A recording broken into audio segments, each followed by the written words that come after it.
of October up to now. Today is the last day. And we like to share with a wider audience of students a seminar we organized to present our cross-country report of Wastewater International. I'll tell you later what is this tool that investigates in our food behavior. From food waste to healthy diets, the path toward sustainable development is the title of our side event, which is organized. We are live streaming from the University of Bologna, namely the class of agricultural policy, actually in particular international and comparative agricultural policy. I'm Professor Andrea Segre, and I share this class with my colleague Professor Luca Falasconi. This work we will present and discuss with you today is part of a path that we started with the independent dialogue organized in the framework of the Food System Summit, actually the pre-summit that was held in Rome last end of July, where with all the students that are enrolled in classes in the 25 department of agriculture related in the universities of Italian universities, we prepare a document that was actually used by our government to set a position that link food loss and waste with healthy diets, in particular the Mediterranean diet. Well, this is just a short introduction because I'll share this presentation and this side event with my colleagues Luca Falasconi and Professor Matteo Rituari, which is somewhere in the department, not here, because we need to be a little bit separate, as you know. And Giulia Magliano, who is a research assistant in our department, and well, we will have a cooperation. We have as a partner Ipsos, and we will have from somewhere in Italy, I don't know exactly where, Barbara Tocci. Both will share the presentation of our report. Also, since we are in a class here, some of the methodology we use to investigate 8 countries. Then we will have some interventions by students led in a sort of round table by Professor Matteo Rituari, but the floor is open to everyone with respect to the possibility. We have a class here in presence. I think you should see from a webcam we just have here in our desk, and a part of the class is outside and is linked via web. So I'll stop here. We use this time frame of our lecture. So we're supposed to finish around 4 o'clock this afternoon. We will not break as usual, our usual 50 minutes. We will go straight and we will end our lecture 15 minutes earlier. So please, I'll give the floor to Giulia. Thank you. You can start with your presentation. Thank you, everyone. Thank you for this opportunity and sharing a space also with the World Food Forum. We will start now by presenting the results of the last survey conducted by Wastewater International Observatory on Food and Sustainability, which led to the first cross-country report for 2001. This project has been possible thanks to many supporters that helped us in our project. And first of all, I would like to introduce you to what the Wastewater International Observatory on Food and Sustainability is. So the observatory was founded in 2013 by an idea of Professor Segre, and it's aimed to provide the community with knowledge and information about food waste habits and food consumption habits of households. At the beginning, the observatory was just focused on a national level, so it was mostly exploring the uses and habits of Italian households by investigating which are the main reasons that lead to food waste, in order to also understand and sensibilize and increase the awareness regarding the economic, social, and environmental impact of food waste. The final objective of the observatory is to generate common knowledge about food waste in order to use the information that arrive from the surveys to guide private and public policies that aim to prevent food waste and to reduce the phenomenon. In terms of methodology, the Wastewater Observatory is based on a very scientific method that it is aimed at exploring opinions, self-perceptions, and declarations of the respondents. And for the first time, as I anticipated before, the Wastewater Observatory decided to give an international scope to the survey in order to provide different data from different countries that are namely 8, and we will see later on which are the countries, to provide a common answer to something that is definitely a problem that has a global scale. Now Barbara will give a first overview of what the methodology is and the methodology that they use as Ipsos, and which are the first results of the survey. Good afternoon to everybody. Just to, let's say, while waiting for Barbara to join the meeting, let's say a few remarks on my side. As both Giulia and Andrea were highlighting, something important within this exercise is the fact that we don't want to make a sort of classification or ranking among the different countries. It is not a competition for who is wasting less and who is wasting more. The idea of making this survey and let's say, as Giulia was anticipating, to try to understand a bit better the reasons behind food waste and let's say the behaviors of consumers in terms of food consumption and food patterns in general. It is more related to identifying potential interventions and in order to contribute to food waste reduction in general. So what is interesting in this story is not the rank itself or the quantification itself, but it is the consistency of certain trends among the different countries.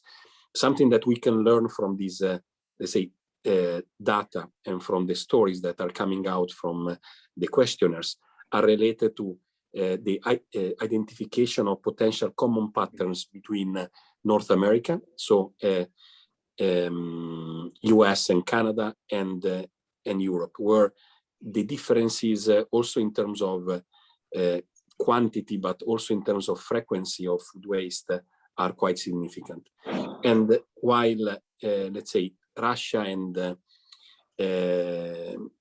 China are a bit in the middle in terms of performances between North America and Europe. And let's say, looking at this data and looking at these, let's say, groups, what we want to do is to potentially identify, as I was mentioning, common patterns, but also to identify potential hotspots. So critical points where we want to concentrate potential interventions in order to, let's say, improve the performances in terms of food waste reduction. So this is one of the higher value of performing international comparative analysis between different countries. Thank you, Matteo. While you were speaking, I think that Barbara is on now. So yes, sorry, I have a technical issue in connecting. Okay, Barbara, I was just saying, I don't know if you missed the first part of the presentation, but as we agreed, I just presented the first slides regarding what Wastewater Observatory is. So if you want to start by explaining the methodology that you used and then the first results, the floor is yours. Yeah, thank you. So first of all, good afternoon to everyone. I'm Barbara Tocci from Ipsos, Italy. Just some words about the methodology of this project. We surveyed the questionnaire in August, September of this year. We kept methodology on Ipsos panel. We conducted 1,000 cases per country, so 8,000 cases overall. And the questionnaire, the survey aimed to evaluate the 3 main points. So which are the food purchasing behaviors and consumption, which is the diets followed by consumers, and how these aspects are also linked to product waste and the strategies adopted by families and households for reducing food waste. The countries involved in the studies were Italy, Spain, Germany, UK, US, Canada, China, and Russia. So the G8 countries. If I would go ahead with the presentation. Thank you, Julia. Starting with a couple of background information. The first one is the Consumer Confidence Index. That is an index that is measured on monthly basis by Ipsos in 27 countries, and this is the data of September 2021. It measures the confidence of consumers about the future, the economical situation of their country, their personal economical situation, and so on. And looking to the graph, we can note that China is the country where the Consumer Confidence Index is the highest among the countries considered in the study. Above the global average, that is at 48.6 points, we have US, Germany, followed by UK, Canada, Italy, Spain, and Russia that are under the global average. Just a quick note about Italy, that actually is still under the global average, but it is one of the countries that seen this indicator increased most in the last year. In August 2020, Italy was around 37, 36 point. So it gained 10 points in 12 months, substantially. Next slide, please. Another from data. I'm trying to move it on. Okay. Otherwise, I can start to go ahead. One of the first questions that we asked in the survey was how is the approach of consumer to food? So they are looking for quality. They are mainly looking for saving money, or they have a pragmatic approach. That is to say, I buy what I need, but trying to pay the right price. If we look to the country involved in the study, we can see that the pragmatism is the main approach to food, even if we can see some difference among countries. For example, China, that is also, as you remember, the country with the highest consumer confidence index, is as the also the highest quota of respondents that said that they look for quality, first of all, when they buy food.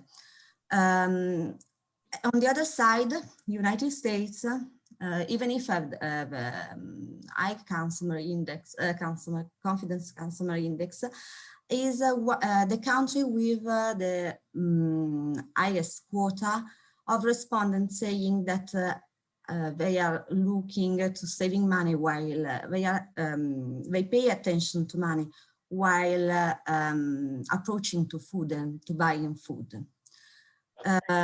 Another data that we can highlight is Russia. That is the most pragmatic country compared to the other one. These information are also useful for looking to the food waste data. Next slide, please, Julia. Sorry. Starting from how much consumers in each country is actually wasting food. We tried to calculate the average individual waste of food in grams in a typical week. And we can see that there is a sort of correlation linkage between the confidence index and the food waste.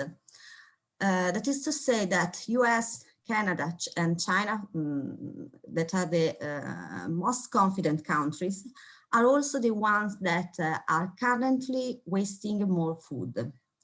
While Italy, Spain and Russia, that are the countries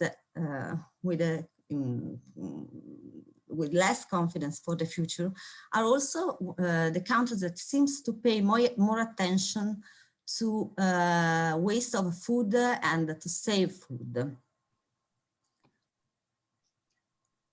We also try to understand if there is something similar in countries regarding the food that are most frequently wasted, so throw away in the trash bin.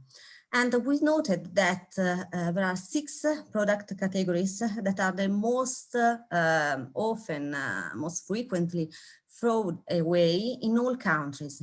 And that's mainly the fresh food, so vegetable, fruit, salad, packed or fresh bread, depending on diet style of the country, and milk and yogurt, with some difference in each country due to their diet and cultural aspects, such as vegetables. On the top of the ranking, we can find China, Canada, and UK, or also salads. And also for salads, UK is on the top of the ranking for wasting. Another regarding bread, we can see that there is a difference from fresh bread and packet bread, depending on the diet of the country. So in Germany, and Italy particularly, and Spain, fresh bread wasting is higher than Russia and UK, where it is most wasted sliced and packet bread. And we also noted, we can also note some aspect due to the specificity of the diet. For example, so if we look to the trash bin of people, we can have information about their diet. For example, in Italy, we throw away more pasta than other countries, cooked pasta. While in China, this happens with rice, or in Germany with cured meats, or in the United States with dairy products. After asking what people throw away, we also we try to understand why they do that, trying to discover the reason understating to the food wasting. Next slide, please. And we can note that we can group the reasons in two different branches. The reasons due to the consumer behavior and the reason that consumer assign to supermarkets, hypermarkets, and stores responsibility. In the first position, we find, in fact, we find that people say that they waste food because they forget of it. They buy, they come back home and they forget in the fridge or in other places, and the food deteriorate. But in the second position, we can find that consumers say that there is a responsibility also of stores, particularly for fresh food. They noted that often fresh food is wrongly stored by supermarket or hypermarket, and when consumers bring them to home, it deteriorates quickly. Other reason related to a not proper organization or proper calculation of household needs are mentioned, particularly that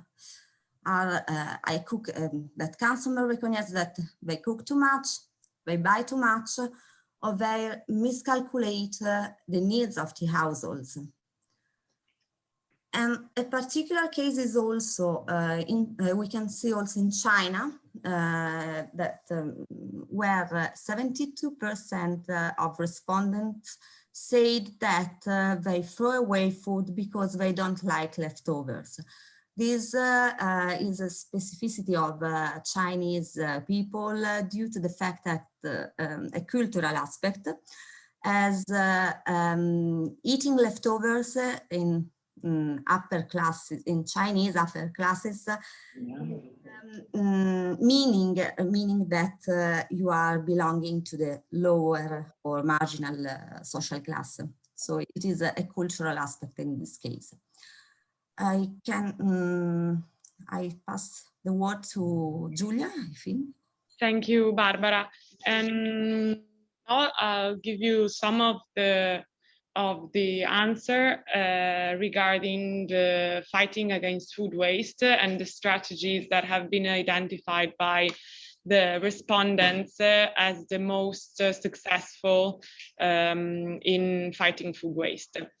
So regarding some actions that could be promoted at a household level, and also the interpretation of food waste as a problem by the respondents, we asked to the countries which can be considered the most problematic aspects of food waste.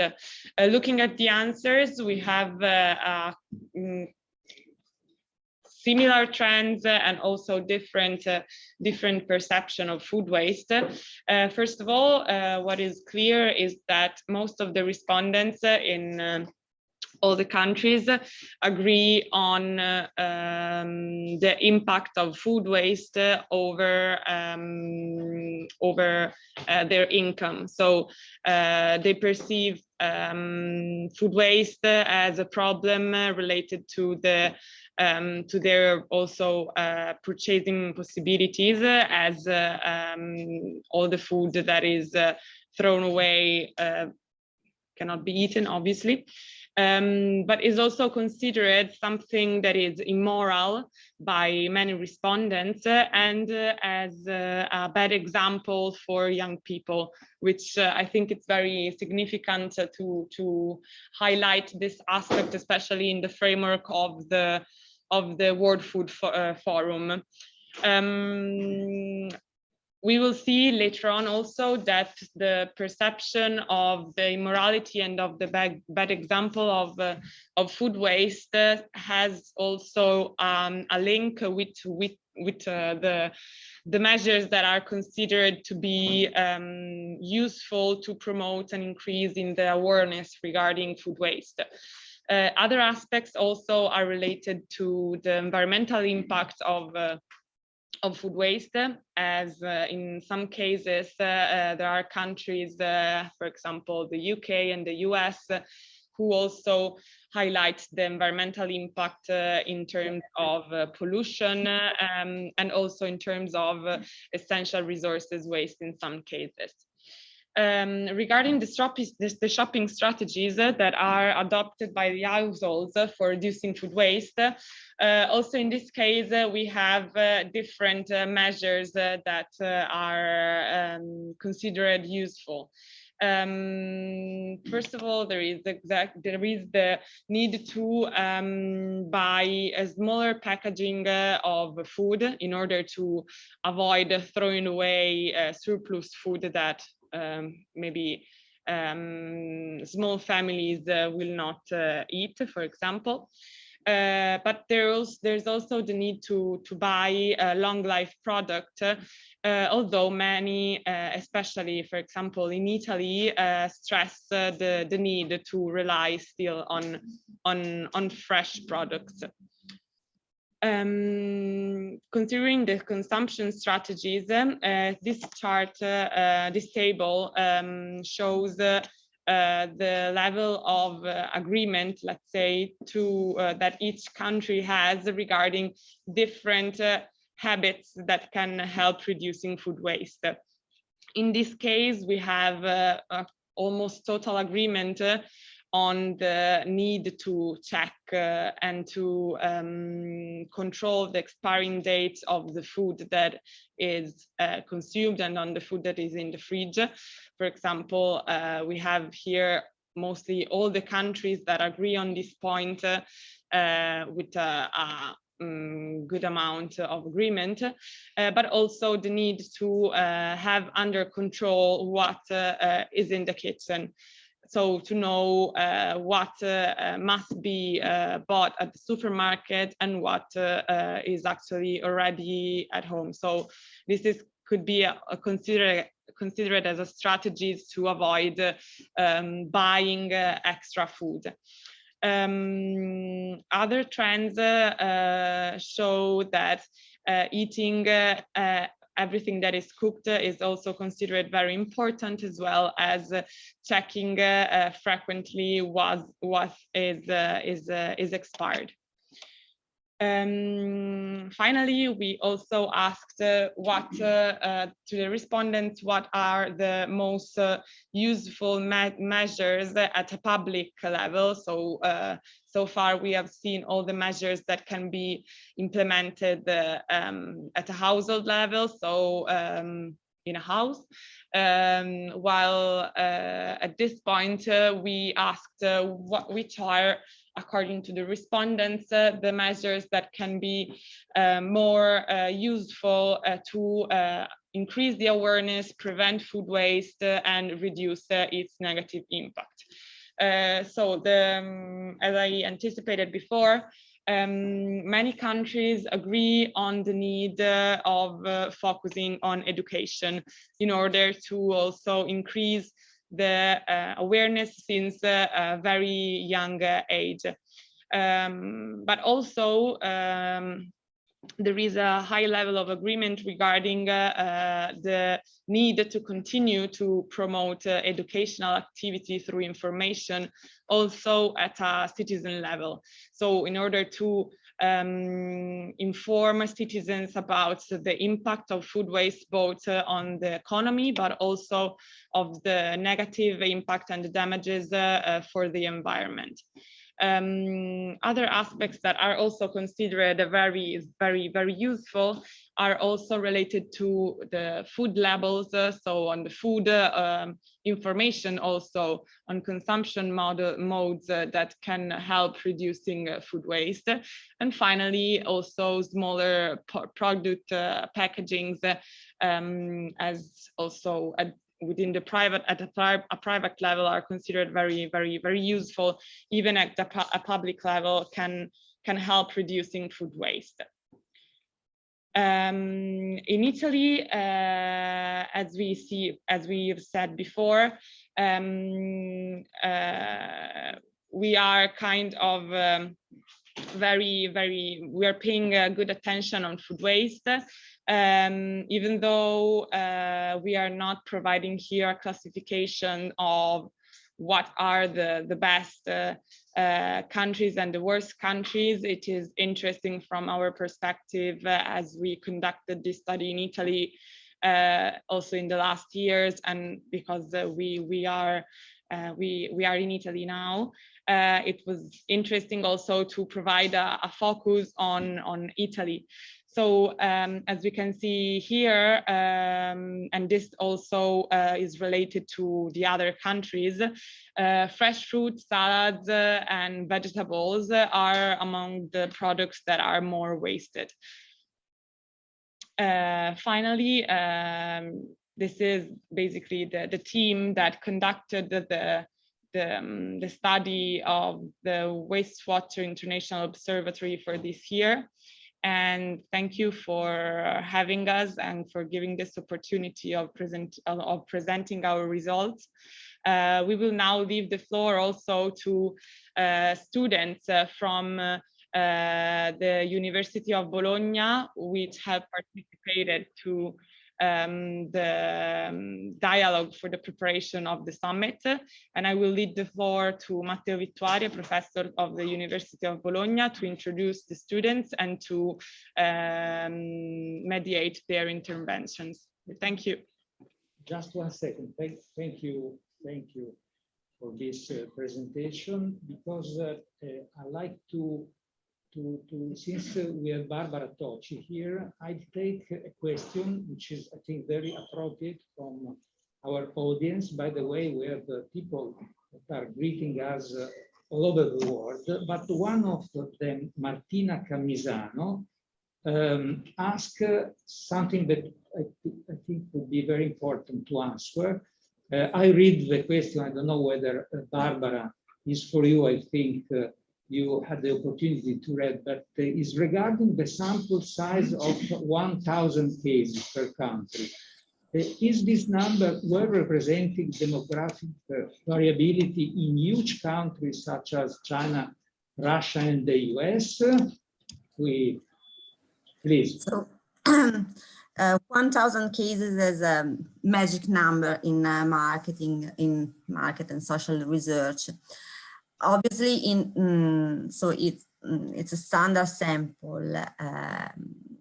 If we would like to have in-depth reading of different ethnies present, for example, in US or in social variability that we have in China, we will need to increase a lot the sample, but for general perspective, we can also use a 1,000 cases sample. This decision about sample size depends on the level of reading that you want to have on data.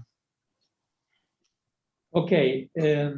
Well, meanwhile, also the students from Trento of the Agro Food Innovation Manager, I greet them, and I think I'll pass the microphone to Matteo for the students' contributions, please. Okay, so as Julia and Andrea were anticipating, we have some, let's say, planned contributions, and then the floor will be open to everybody for any comment or question. So I do invite Caterina, Filippo, and Irene to get the floor. So in order to share their feedbacks on the report and their questions, if they have any.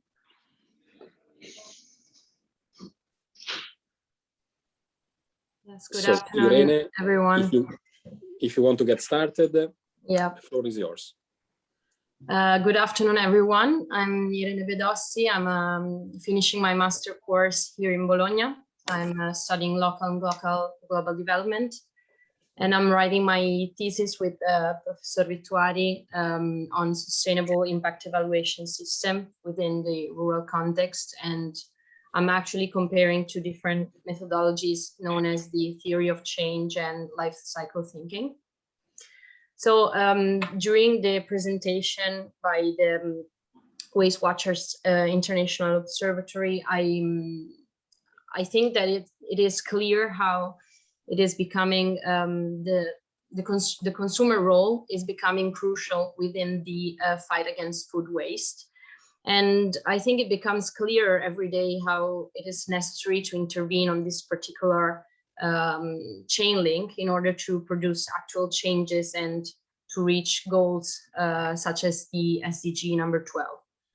And I think it's not just about the policies anymore, but it is also about the role of the consumer perception and the role of the consumer's behavior that needs to be linked to the policies all the way during the designing of the actions themselves. And in this context, I find interesting that we see issues that every country experiences regarding food waste. So on a macro level, we can find several issues that are shared, but then we also see that there's a peculiarity, there are specifics relatable to social and cultural habits from each country. And for this reason, I think that in this context, one of the main actions that could be a game changer or at least give some interesting inputs would be to invest resources and energies in implementing pioneering methods of monitoring and evaluation. I'm particularly thinking about the theory of change, which is monitoring and evaluation approach, usually used within international cooperation and the production side of the food system. But I think it could, like the consumption side could borrow some very useful tools, since the theory of change is based on the idea that in order to implement a policy or design a project, we need to, first of all, find a very wide range of data, but on the other side, have a very thorough analysis of stakeholders involved in an issue. And the process of the theory of change sees backward mapping as the main tool of the implementation. So you first identify an impact that you want to reach. So I think that could be the change in the consumer behavior that we want to produce. And we go backward with outcomes, output actions, and all the way to baseline, a very stable baseline of assumption and facts that can be the data, for example, collected by the Waste Watchers with their survey. So I think designing actions in order to, for example, innovate food consumption regimes or spread awareness between all the consumers group could be could gain a lot of value by using something as the theory of change or an approach of this kind in order to maintain a very standardized approach for all the countries to share and act in the same way in order to tackle down food waste, but also giving value to all the specifics and the peculiarities that all the countries, of course, present in terms of social and cultural influences. So in this, this is my reflection, given all the information that were shown us by the Waste Watcher International Observatory. And I asked myself, and I want to ask everyone, if this could actually be an interesting approach, an innovative approach in order to produce more thoughtful policies. If the international institution could actually welcome and adopt such kind of approach, and in general, if this could actually bring a positive and a long-term impact within the food waste policies. So thank you very much for this opportunity, and I'll leave the floor to my colleagues. Okay, thank you, Irene. So while bridging to Filippo, something that you highlighted, and it is fairly important, is this, let's say, the importance of differences in terms of cultural and social habits that are underpinning to some extent the behavior of consumers, and which is something that, let's say, this the approach that is framing the surveys within Waste Watcher International wants to tackle and wants to highlight. To some extent, we can see Waste Watcher International both as an analytical but also learning tool, because we are learning from differences and we are learning from the identification of these, let's say, hotspots. And these hotspots probably means potential ways or potential items where we want to deepen the knowledge or to deepen the understanding, because we probably do not understand from a simple survey, and we want to find additional ways to try to detect why something is happening, why something is changing, or what are the motivation behind the behavior of a certain group of consumers in a given country. And an additional element beside the differences are also the commonalities potentially, because if we think about policies, looking at the strategies that Giulia was presenting before, there was clearly a consensus, although the countries have different social context, economical context.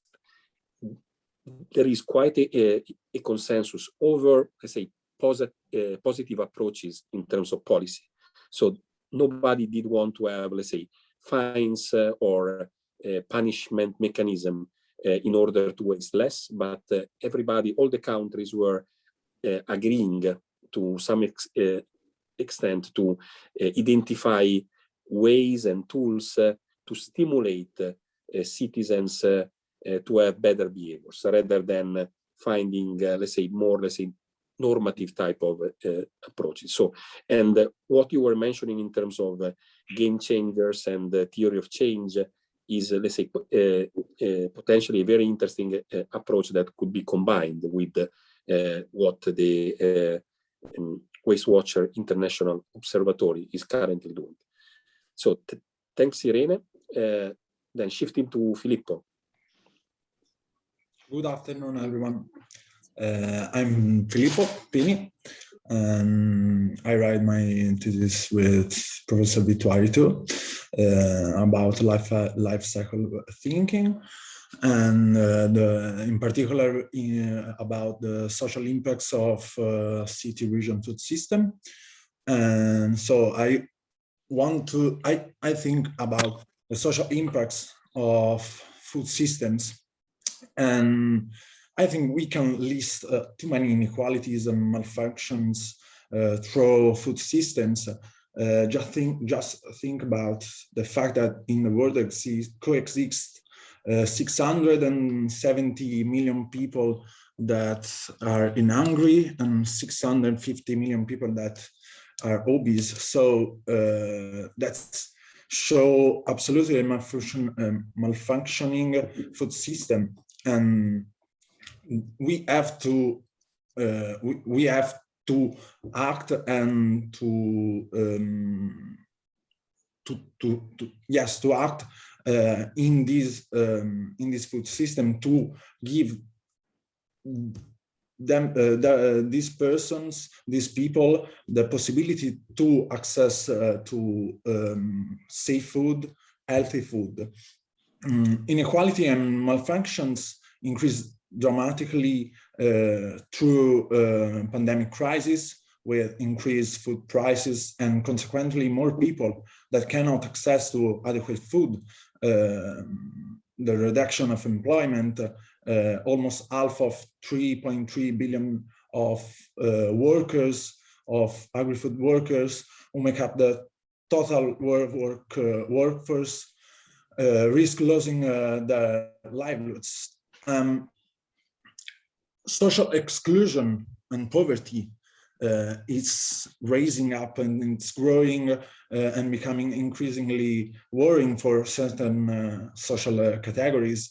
Just think about that. In 2060s, 24% of European people are at risk of social exclusion, and this percentage just raised in the last years, also for the pandemic crisis. So if we want to achieve the SDG 2, so zero hunger, we have to think about what these people could eat and could buy. We cannot ignore strong action to protect these social classes by guaranteeing them social rights, which should be inalienable, such as healthy and culturally appropriate diets. Today, many urban and peri-urban realities cannot access to healthy food, since they are the prerogative of social classes that have much more money to spend. So I ask me and you a question: is possible to think of a sustainable food system, therefore a productive system, excluding such a large part of population? Or perhaps should we change the point of view and think of evaluating the performance of food systems also in relation to their inclusiveness and their social efforts, and not only about how much we produce and how much we sell? I think personally that we need a more democratic decision-making process regarding policies, and this have to be essential for all the institutions, by my opinion.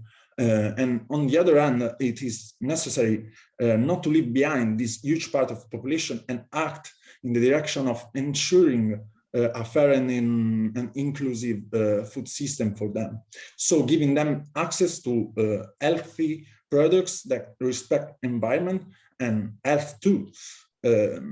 Thinking that today we can feed all the people in the world, but we lose 1/3 of production, also because of aesthetic standards that are irreconcilable with fight to reduce these waste. So why we cannot act on these? I have an idea that is like to reduce taxes on these type of products that cannot allow to the markets, like, for example, VAT to 0% for these products that not meet aesthetic standards, and create apps that can receive these products and then distribute to people who are in poverty or are at risk of poverty. I think that there is many challenges for food systems and for the access to healthy diets, and we have to act now, because in next years these malfunctions and these inequalities just growing up, and we have to face it now. I don't know. That's my thoughts, my opinion about these inequalities and these social impacts. Okay, thank you very much, Filippo, and thank you for having taken the attention on inequalities and inclusion, that are two very important topics, not only for food waste, but more in general.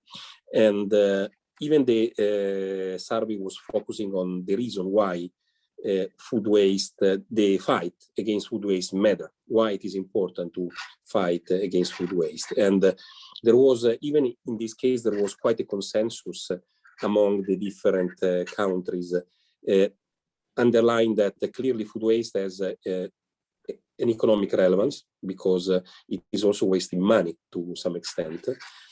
But a very interesting point was related to the fact that in all the countries there is a consensus over identifying food waste as a bad practice, also in terms of what we are communicating to younger generations.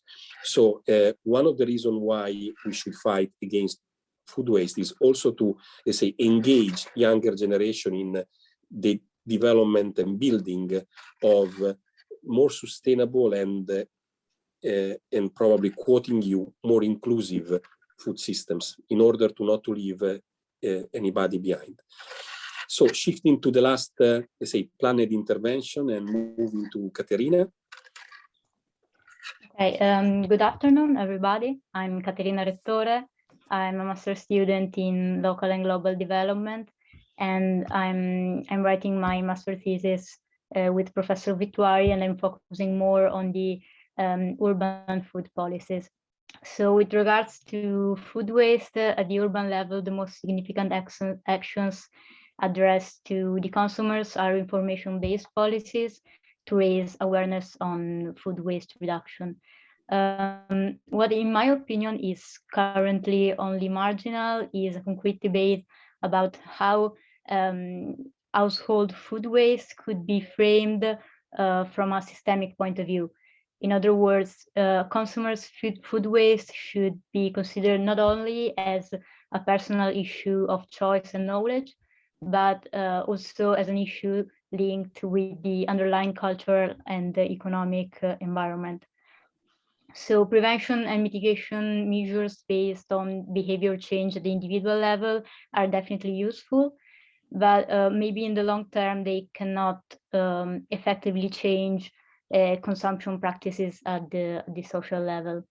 In my opinion, one of the possible keys could be restructuring the role of the individual in the local food systems. So consumers should have the opportunity to become truly part of the food system dynamics in order to reconnect with the food they choose to eat. So I think that it doesn't make sense to decouple actions addressing food waste from production, consumption, and retailing practices. In order to change the meaning related to food and food waste, I think it is essential to stimulate new social practices, which could in turn change individual food practices and values. An option could be testing and implementing new forms of local economy and supporting the ones already in place.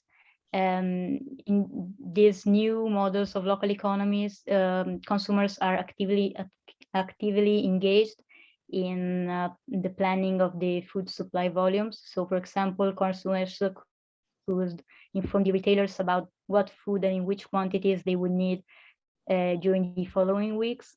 And in this way, food waste could be reduced by both ends. At the retailing level, it would allow to diminish the amount of food unsold. And at the consumer level, individuals would strategically plan in advance their shopping list based on their needs. Of course, this could only partially work in the large-scale distribution system, as in this system, the relationship between supermarket chains and consumers is structured in a different way. For this reason, I think it is important to build new relationships of collaborations between retailers and consumers.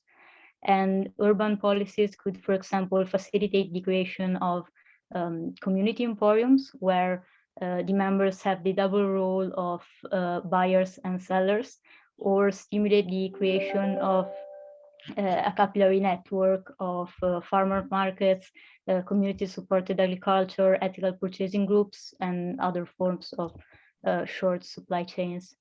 These initiatives, far from being only related to the economic dimension, would take the role of localized systems that increase access and provide local connections where new social norms are created and shared. By opening up these new places of socialization across the city, and by strengthening the bonds within the communities, these spaces could serve as food sharing opportunities as well, where people can go to donate and share the food they don't plan to eat before the expiring date.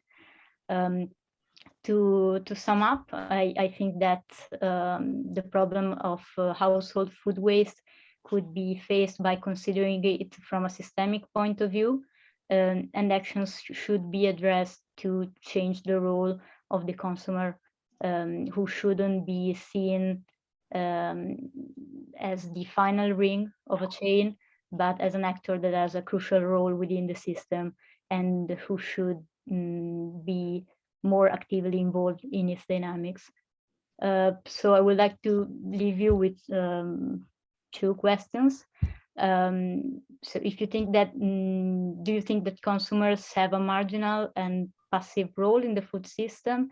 And as consumers, do you think you would take the chance to engage in more direct relationships with food retailing networks? Thank you.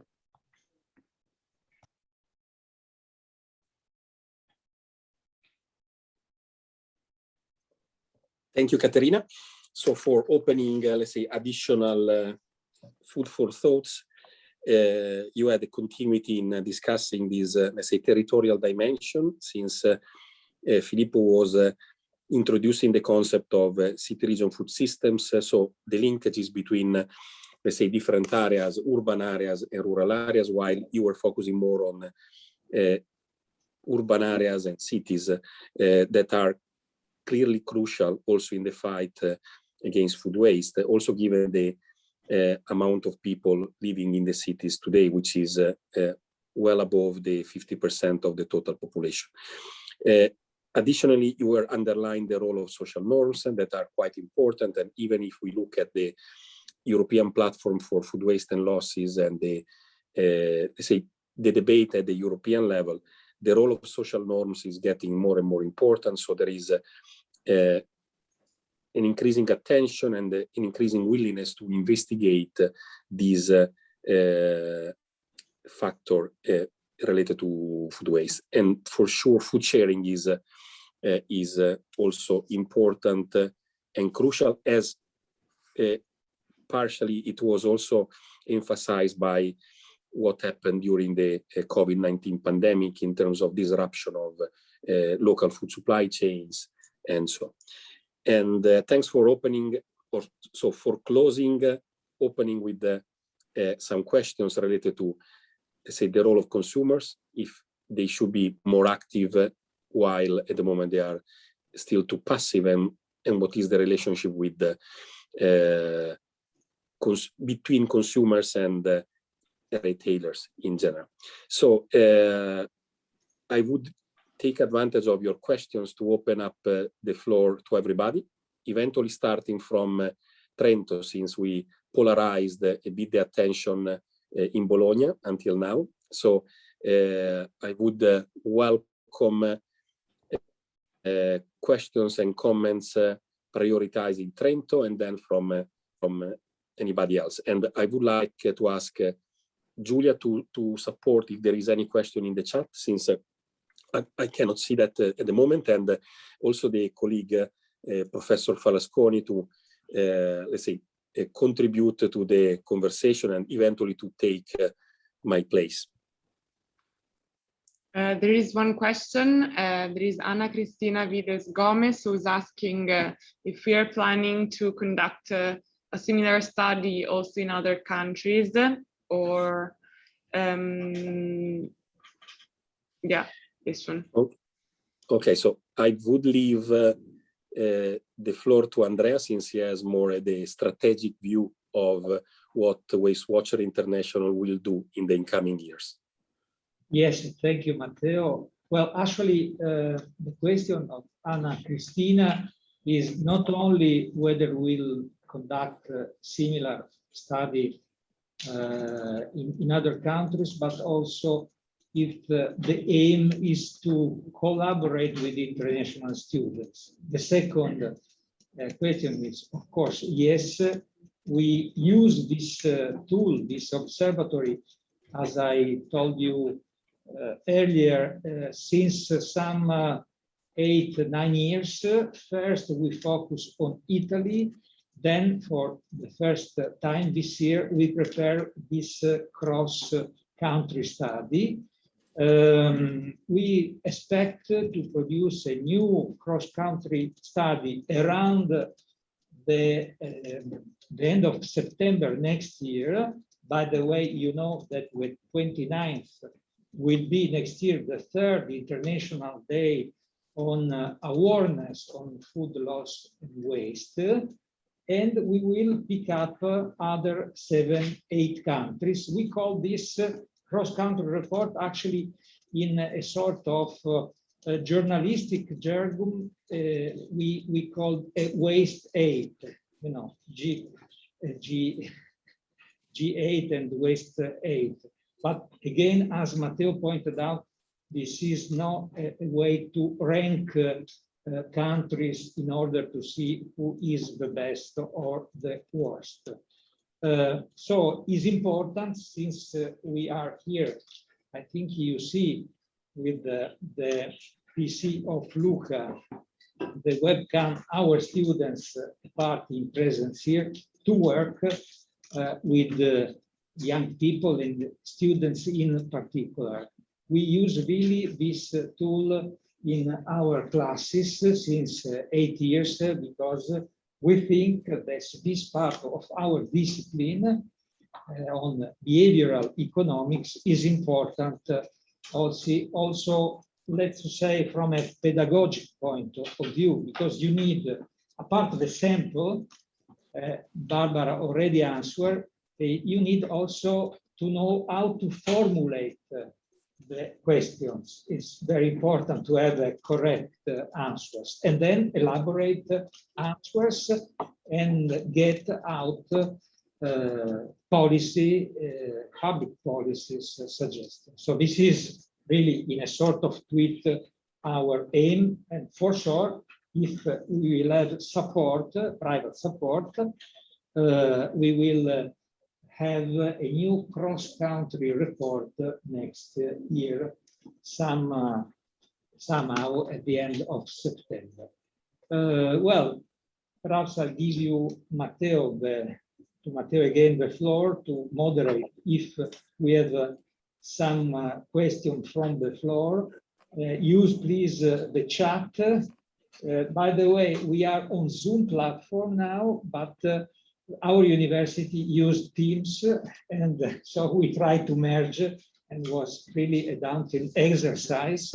Apparently everything is working now, but Julia, I don't know whether you have in the chat some other questions. There is someone who is raising a hand, so I will. Okay, let her or in.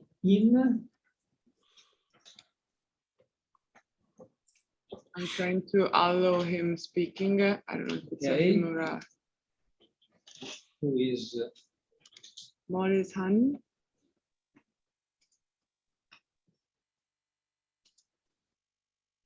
Molesan. Molesan, I'm not sure if it's the right pronunciation. I see that you have raised your also from Trento. They're asking if there are any laws that can help reduce food waste.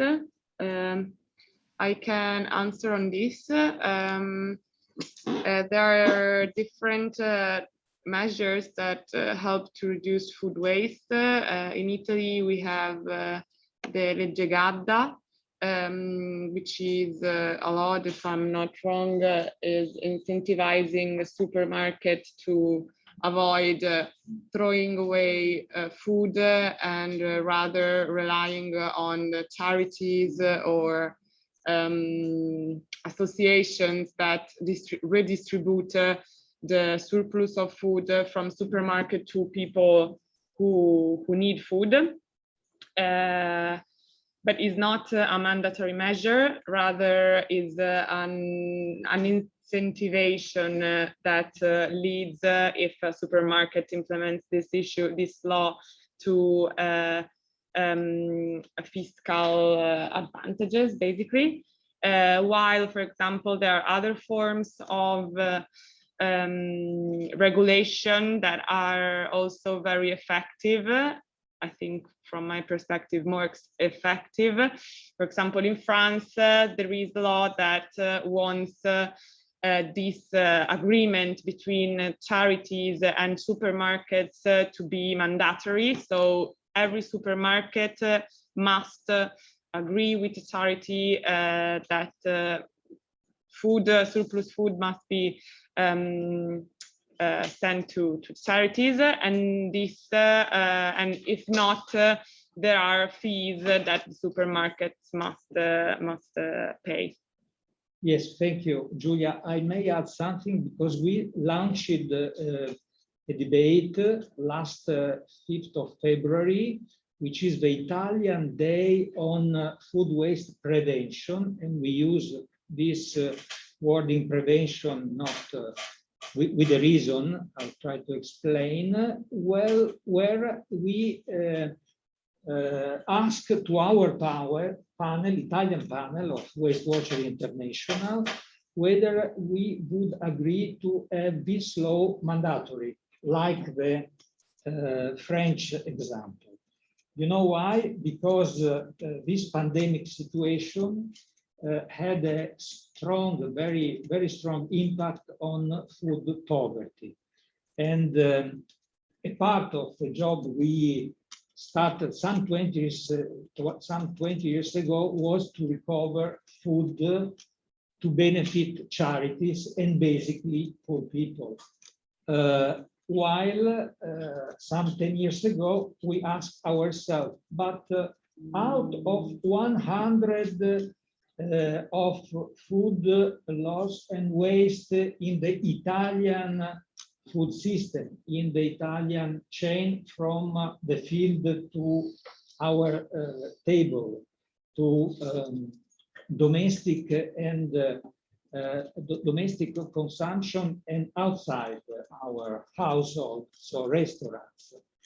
We discovered, our first study, that more or less 65% was concentrated in our household. And we knew out of our previous experience that was not possible to recover to benefit the charities. So for this reason, we launched this observatory, the first Waste Watcher back in 2013, if I well remember, in order to try to understand why we wasted food, knowing that the recovery to benefit the charities was not possible. Now,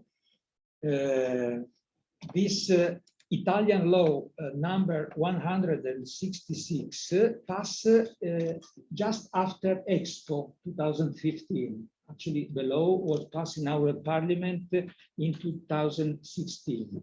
With this, how to say, as Julia correctly said earlier, this incentive approach.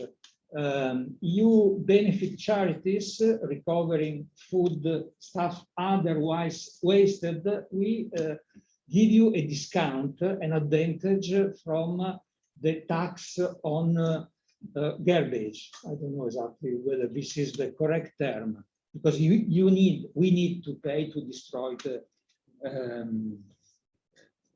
the garbage. So at that moment, we favorized this approach because it was sort of, sort of incentive. Now we would need to have this recovery mandatory because there is a need to recover food for poor people. But so I explained the reason why we try to understand our behavior in our household. So going in you know, a big part of the society, because all of us who has access to food, of course, not poor people, need to understand why we waste the reasons. So this is on the, you know, on the top of our observatory. Sorry, I kept too much time in my answer. But do we have any other comment or request to intervene? Moleshan, is possible to ask him or I'm her trying to understand if he actually wants to intervene, but apparently not. I guess that he would have wrote something in the chat if yes. Okay. Any other question? Matteo, Luca? Luca is satisfied? Not really. No other question or remarks from my side.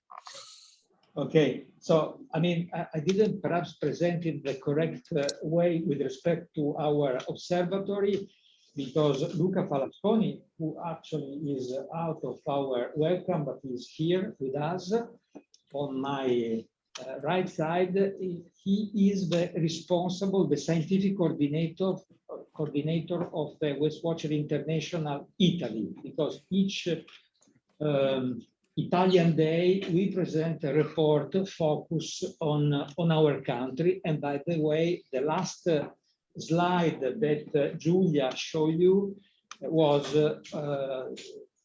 on Italy.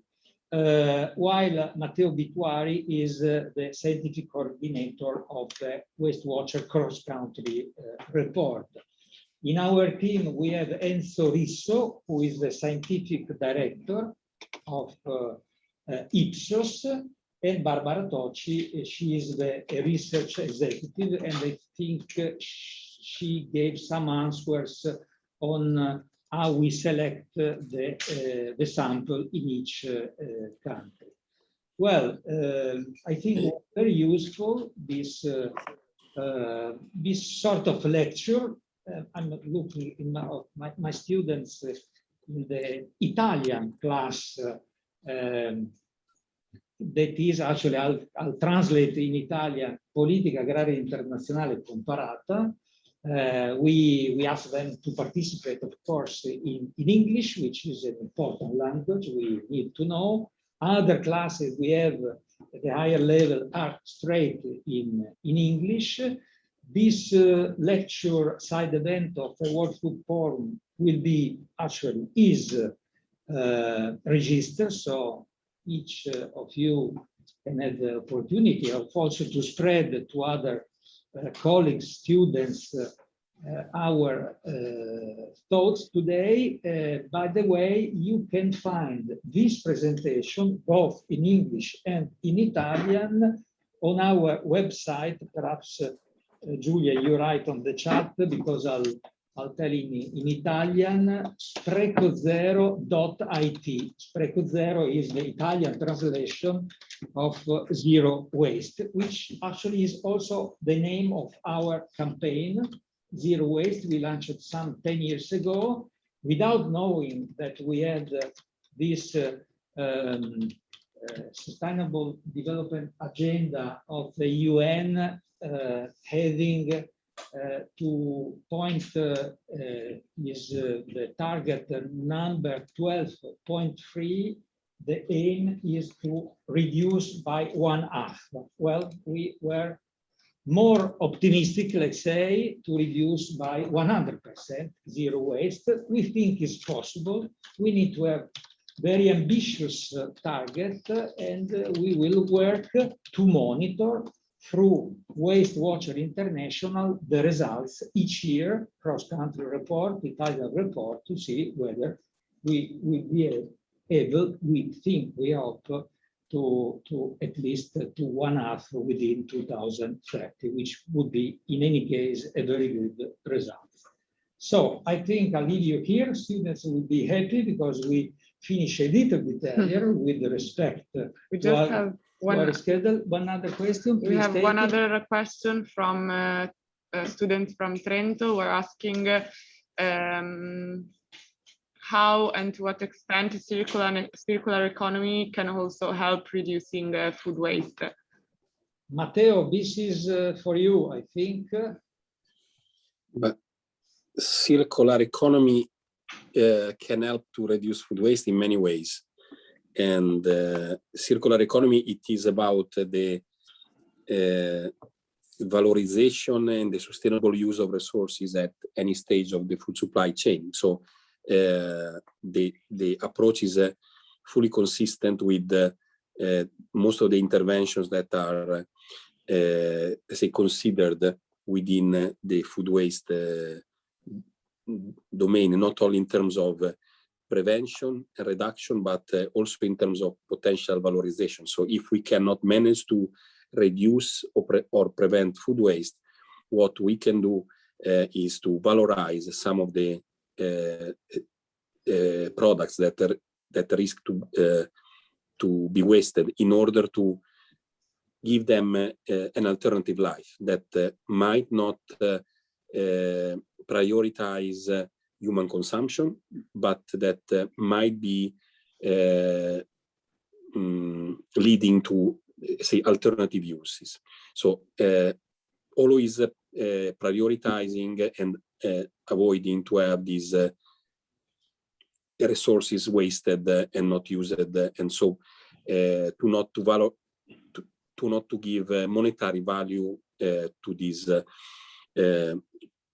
resources. Also because we want to consider that wasting food, and we have probably not had this focus today, it is about all the different dimensions, not only the monetary one that was important within the discussion today, or the social one, but also the environmental one, which is very much related to circular economy. And food waste can provide a contribution in both reducing environmental externalities and also to decreasing inequalities and